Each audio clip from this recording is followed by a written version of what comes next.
আসসালামু আলাইকুম। Hello viewers, আশা করি আপনারা সকলেই ভালো আছেন। ভিউয়ার্স, আজকের এই ভিডিওতে আমি আপনাদের দেখাবো টেন্ডা রাউটারের ওয়াইফাই পাসওয়ার্ড আপনারা কিভাবে বের করবেন। তো ভিউয়ার্স, অনেক সময় দেখা যায় আপনাদের ওয়াইফাই এর পাসওয়ার্ডটি আপনারা ভুলে যান, বা অনেক সময় আপনাদের মোবাইল ফোনে ওয়াইফাইটি কানেক্ট থাকার পরেও কিউআর কোডের মাধ্যমে আপনি পাসওয়ার্ডটি দেখতে পারেন না।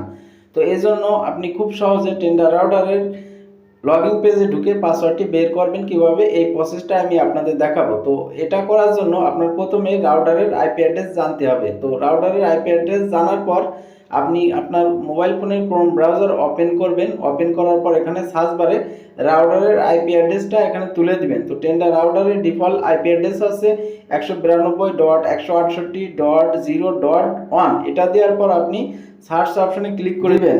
এরপর আপনাদের মাঝে এরকম একটি পেজ ওপেন হবে। যদি আপনার রাউটারে কোনো প্রকার পাসওয়ার্ড সেট না করা থাকে তাহলে আপনি এখানে এরকম পেজ ওপেন দেখতে পারবেন। আর যদি পাসওয়ার্ড সেট করা থাকে তাহলে আপনি এখানে পাসওয়ার্ড অপশন দেখতে পারবেন। তো সেখানে আপনি যে পাসওয়ার্ডটি সেট করেছেন সেই পাসওয়ার্ডটি দিয়ে লগ ইন করবেন। অথবা অনেক সময় দেখা যায় ডিফল্ট অবস্থায় পাসওয়ার্ড দেওয়া থাকে, তো সেই পাসওয়ার্ডটি অ্যাডমিন হবে, সো অ্যাডমিন দিয়ে আপনি লগ ইন করে নেবেন। এরপর এরকম পেজ ওপেন হবে। তো এখান থেকে আপনি উপরে থ্রি বার অপশনে ক্লিক করে দিবেন। ক্লিক করার পর এখান থেকে আপনি দ্বিতীয় নাম্বারে দেখতে পারবেন ওয়্যারলেস সেটিং, এই অপশনটায় আপনি একবার ক্লিক করে দিবেন।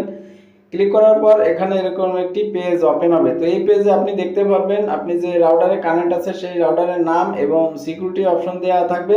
এর নিচে দেখতে পারবেন ওয়াইফাই পাসওয়ার্ড বা ওয়্যারলেস পাসওয়ার্ড। তো এর ডান সাইডে এখানে যে একটি আইকন দেখতে পারবেন, এখানে ক্লিক করলে আপনারা সেই ওয়াইফাই পাসওয়ার্ডটি দেখতে